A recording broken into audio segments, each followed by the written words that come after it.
कुंभमेळा हा पर्वणी काळ असतो। या काळात जगभरातून विविध लोक कुंभाच्या ठिकाणी येतात, नदीमध्ये पवित्र स्नान करतात आणि आपापले मनोरथ पूर्ण व्हावं यासाठी प्रार्थना करतात।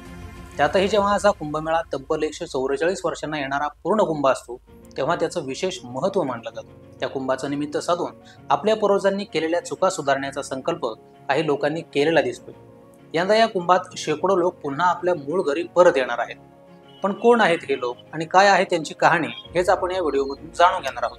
नमस्कार, मी गजानन पौळ आणि तुम्ही पाहताय ऋतम मराठी। कुंभमेळा एक असा उत्सव की ज्यामध्ये जात, पंथ, भाषा, प्रांत हे सर्व घटक दूर ठेवून लोक आपलं आध्यात्मिक उन्नयन करण्यासाठी आणि पारलौकिक सुख प्राप्त करण्यासाठी एकत्र येतात। या दरम्यान विविध प्रदेशातून आलेल्या भाविकांच्या विचारांची देवाणघेवाण होते। पंतप्रधान नरेंद्र मोदींनी देखील या सोहळ्याला एकतेचा महायज्ञ म्हटलंय। जगभरातल्या लोकांना भारताविषयी, भारतात असणाऱ्या सनातन धर्माविषयी ज्या काही प्रमुख कारणामुळे आकर्षण वाटतं, त्यात कुंभमेळा हा देखील आहे। याच सनातन धर्मापासून, आपल्या पूर्वजांच्या धर्मापासून विविध काळात, विविध परिस्थितीत धर्मांतर करून इतर धर्मात गेलेले शेकडो लोक यंदाच्या महाकुंभात स्वधर्मात परतणार आहेत। अखिल भारतीय आखाडा परिषदेचे अध्यक्ष महंत रवींद्र पुरी यांनी याबाबत सविस्तर माहिती दिली आहे। संपूर्ण भारतातून हजारो लोकांनी त्यांच्याशी संपर्क साधला आहे, असं त्यांनी सांगितलं आहे। पूर्वजांनी हिंदू धर्म सोडून ख्रिश्चन किंवा इस्लाम धर्म स्वीकारला अशा अनेक लोकांना आता परत यायचं आहे। यासाठी खास घरवापसी योजना तयार करण्यात आली। पण प्रश्न असे उद्भवतात की आधी या लोकांना हिंदू धर्म का सोडावा लागला, नेमकं आताच ते हिंदू धर्मात येण्यास का आग्रही आहेत आणि परत हिंदू धर्मात येताना त्यांना कोणकोणत्या विधी कराव्या लागणार आहेत। तर आपल्याला माहितच आहे की समृद्ध सांस्कृतिक आणि आध्यात्मिक वारसा असलेला भारत शतकानुशतके विधर्मी आक्रमकांच्या राजवटीखाली होता। इसवी सन 712 मध्ये मोहम्मद बिन कासिम याच्यापासून सुरू झालेलं इस्लामी आक्रमण आजही कोणत्या ना कोणत्या स्वरूपात सुरूच आहे। धर्म परिवर्तनाची सुरुवात झाली ती तेव्हापासूनच। एका हातात कुराण आणि एका हातात तलवार घेऊन इस्लामी आक्रमकांनी इथल्या हिंदूंचं धर्मांतरण घडवून आणलं। मुळात हे आक्रमण धर्मासाठी झालेले असल्यामुळे खूप गतीनं त्यांनी धर्म परिवर्तन सुरू केलं। ज्या हिंदू धर्मातील व्यक्तीने धर्मांतर करण्यास विरोध केला त्याला क्रूरपणे मारण्यात आलं।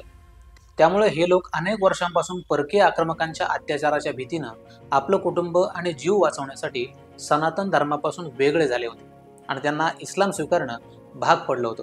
त्यानंतर आलेल्या इंग्रज, पोर्तुगीज आणि फ्रेंचांनी तोच कित्ता गिरवला। वसाहती निर्माण करण्यासाठी आलेल्या या युरोपीय सत्तांनी मोठ्या प्रमाणात धर्मांतरही केली। 16व्या आणि 17व्या शतकात गोव्यामध्ये मोठ्या प्रमाणात धर्म परिवर्तन घडवून आणलं गेलं। गोव्यात असलेला हातकतरो खांब सर्वांनाच माहिती आहे। गेल्या अनेक पिढ्यांपासून हे सर्वजण त्या धर्मात असले तरीही त्या सर्वांना आपलं मूळ आणि कुळ चांगलंच माहीत आहे। त्यांच्या घरात प्रत्येक पिढीत त्यांचा मूळ इतिहास सांगितला जात आहे।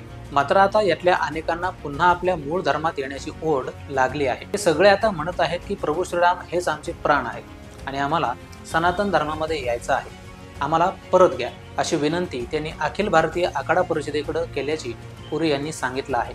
महत्त्वाची बाब म्हणजे मुस्लिम राज्यकर्त्यांनी जसं बळजबरीनं हिंदूंचं धर्मांतर घडवून आणलं, तशी कोणतीही बळजबरी न करता या सगळ्या लोकांनी स्वतःच्या मर्जीने हिंदू धर्मात येण्याचा निर्णय घेतला आहे। त्यामुळे त्यांच्या निर्णयाचं साधू संतांकडून स्वागत केलं जात आहे। हिंदू धर्मात येत असलेल्या या इच्छुकांना घरवापसीचा हा विधी हजारो साधू संतांच्या उपस्थितीत पार पडणार आहे। या महाकुंभात सहभागी होऊन आपल्या पूर्वजांच्या सनातन धर्म आणि संस्कृतीशी पुन्हा संबंध जोडण्यास ते आता उत्सुक झाले आहेत। ही स्वधर्मात परतण्याची प्रक्रिया कुंभातल्या पहिल्या स्नान पर्वापासून सुरू होणार आहे। संगम स्नानानंतर हिंदू धर्मात पुन्हा सामील होण्यापूर्वी इच्छुकांचे वैदिक मंत्र, यम नियम आणि पंचगव्य यांच्याद्वारे शुद्धीकरण केलं जाणार आहे। या संदर्भात पुढे बोलत असताना रवींद्र पुरी म्हणाले की आम्ही सर्वांचं या सनातन धर्मात स्वागत करतो आणि त्यांचा आदर करतो। माता गंगेत शुद्ध स्नान करून त्यांना सनातनमध्ये परत सामील करून घेतलं जाईल, अशी ग्वाही त्यांनी यावेळी दिली आहे। तसंच मथुरा वृंदावन धामचे बटुकजी महाराज यांनी सांगितलं की त्यांचा मध्य प्रदेश आणि छत्तीसगड मधील लोकांशी देखील या बाबतीत संपर्क झाला आहे। महाकुंभात शेकडो मुस्लिम हिंदू धर्म स्वीकारू शकतात, असा दावा एका मौलानानं केला आहे। त्यासाठी त्यांनी मुख्यमंत्री योगी आदित्यनाथ यांना पत्र लिहून धर्मांतर थांबवण्यासाठी विनंती करत मदत मागितली आहे। यामुळे मुसलमानांमध्ये मात्र चिंतेचं वातावरण असल्याचं बोललं जात आहे। केवळ कुंभमेळ्यातच नव्हे तर देशभरात अनेक ठिकाणी असे घरवापसीचे कार्यक्रम मोठ्या प्रमाणावर सध्या सुरू आहेत। खूप मोठ्या संख्येने लोक हिंदू धर्मात परत येत आहेत आणि आपल्या पूर्वजांची खंडित झालेली परंपरा सुरू करताना दिसत आहे। एकूणच महाकुंभ हा केवळ श्रद्धेचा उत्सव नाही, तर तो एकतेचा, आपुलकीचा आणि आध्यात्मिक उन्नयाचा उत्सव आहे। या पवित्र ठिकाणी लोक त्यांच्या मुळाकडे परत येतात। त्यातलं पावित्र्य पुन्हा शोधतात आणि शांतता, सर्वसमावेशकता आणि सुसंवादाचं प्रतीक असलेल्या कालातीत परंपरेशी पुन्हा जोडले जातात. एकंदरीतच महाकुंभाच्या निमित्ताने एक सकारात्मक वातावरण देशभरात पाहायला मिळत आहे. तर आपल्या धर्मापासून दूर गेलेल्या लोकांचा परत घरवापसी करण्याचा हा निर्णय तुम्हाला कसा वाटला ते आम्हाला कमेंट करून जरूर सांगा. आणि असेच माहितीपूर्ण व्हिडिओज पाहण्यासाठी ऋतम मराठी न्यूजला सबस्क्राईब करा.